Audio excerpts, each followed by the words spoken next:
What's up, gamers? Do you hate yourself? I know I sure do, or else I wouldn't have done this. Welcome to Calamity, a mod for masochists like myself who said, wow, imagine if Terraria was harder. And imagine I did, and it still wasn't enough to prepare me for the most amazing, most horrible, most enjoyable, most hair-ripping experience this mod gives. In pre-hard mode. I plan on making this into a 3-part series. This video is of course pre-hard mode, and thus the next 2 will be hard mode and post-hard mode. So if you enjoy this episode, please consider subscribing so you won't miss the next one. But with that said, sit back, relax, and enjoy my pain and suffering. I began my journey starry-eyed and excited to take on the challenge that is Calamity. Of course, there needs to be a hero to this journey, so I created a totally original character, and I'm changing his name in the script just because, and not for any copyright reasons. Afro Man. And of course, a fitting world needed to be made for our hero. The One Piece is real! Once the world finished generating, I loaded in, and I instantly made my first mistake by changing the Calamity difficulty to Death mode. My second mistake was continuing to play. After setting myself up for failure, I began making my way underground to find some loot and valuable minerals. I quickly found a pair of Hermes boots as well as a cloud in a bottle, and soon after, I found a massive vein of platinum. Maybe this mod isn't so bad after all. After erecting my humble abode and sorting out my inventory, I continued exploring, and that's when I found it. The weapon that would carry me through a majority of Calamity's early game. The snowball cannon. Let's go, snowball cannon. This is always nice to have. See, in vanilla Terraria, the snowball cannon is a fairly decent weapon, but quickly becomes outclassed by other early game ranger weapons. The snowball cannon in Calamity, though? Oh my god! The ball! But that's not until later. Right now, I need a good set of armor. So, eventually after getting styled on by some ice bats, Random stuff I just kind of watched. frick, tricking myself into stepping on a trap, Okay, that's a trap chest. A little. and getting lied to on the wiki, It is intended to be the first boss the player fights even before the king slime. I crafted some silver armor. This would be incredibly useful for the first couple of bosses, as the armor offers a humble 13 defense and also some health regen whenever the wearer gets hit. And now, since my defense modifier is above 10, have more than 200 HP, and have 4 NPCs moved in, whew, that's a mouthful, the Eye Cthulhu can now spawn. And spawn it did, after staring at me for 81 seconds, little perp. You cannot get this, you cannot get this.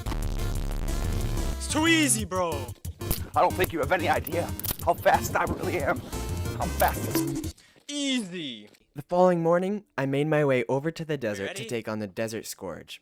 I was actually planning on taking on this boss first, so I had already prepared an arena as well as a desert medallion to summon it. I don't have too much to say about this fight. Yeah, no, I don't have too much to say about this fight. It was fun. Nice. GG. Next up is King Slime. After making a quick journey out to the corruption to craft a slimy crown and brewing some potions, I learned.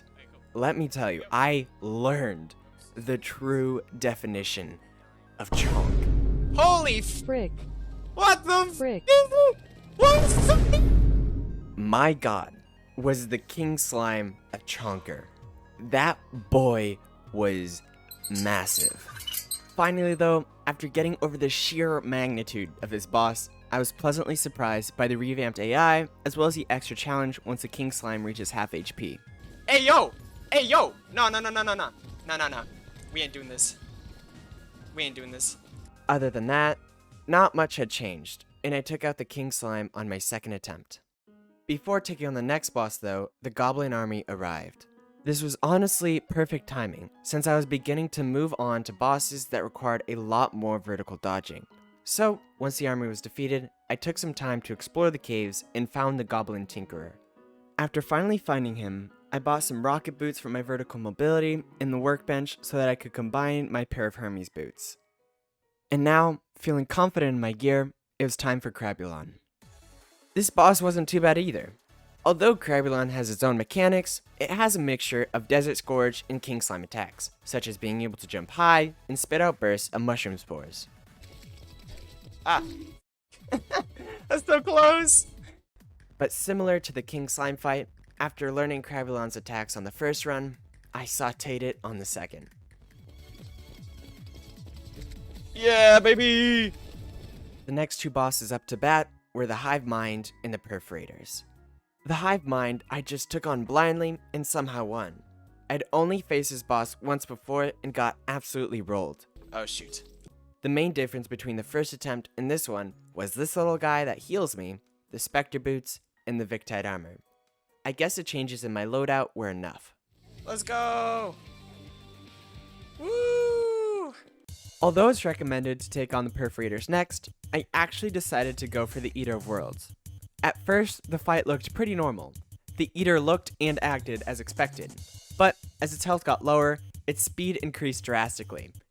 And then it started spitting out cursed flames. Okay. Alright, well, at least I know what to expect. Obviously, splitting up the Eater of Worlds only makes this fight harder, so whittling it down from front to back would make this fight a lot easier. I did mess up a little though, and things got a little hectic, but I was able to pull through. My brother in Christ, you need to slow down. There we go. Before moving on to the Perforators, I made a couple of trips to Hell to collect some Hellstone.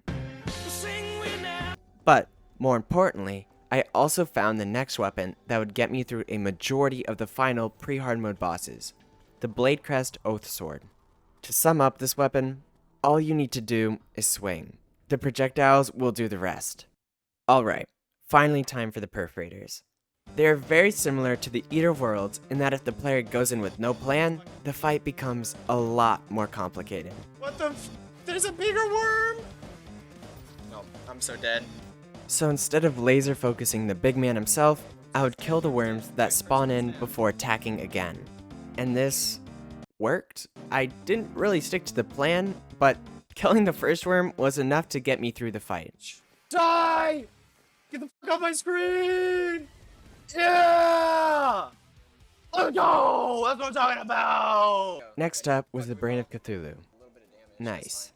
Although Skeletron should have been the next target, I was playing on the Drunk Seed, which spawns Skeletron's dungeon underground. And not wanting to clear out a giant arena at the moment, the Slime Gods were next. Similarly to the Hive Mind, I had attempted the Slime Gods early in the run. Frick. Yeah. But with some upgraded gear, the fight went a little differently. ほう、向かってくるのか。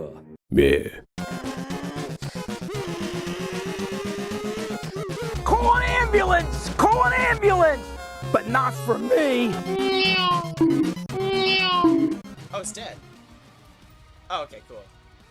Oh, nice. That's pretty easy. After the Slime Gods, I remembered that I had forgotten about the Deerclops, so I made a valid reason to forget the Deerclops. Y'all ever wonder how a deer just becomes super mega powerful? You know what I'm saying? Why do you get so many hands too, bro? Like honestly, where do you even find them? Where he's just like finding hands all over the place. He wakes up, hands, more hands, all the hands. Cool, that was pretty anticlimactic. Now, only 3 bosses remained: Skeletron, Queen Bee, and the Wall of Flesh. Of the 3, Skeletron would be the first. I had already dug out most of the arena, and I also wanted to procrastinate going to the jungle. Let's get it. One more. Oh, you just missed, brother. Skull emoji times 10, bro.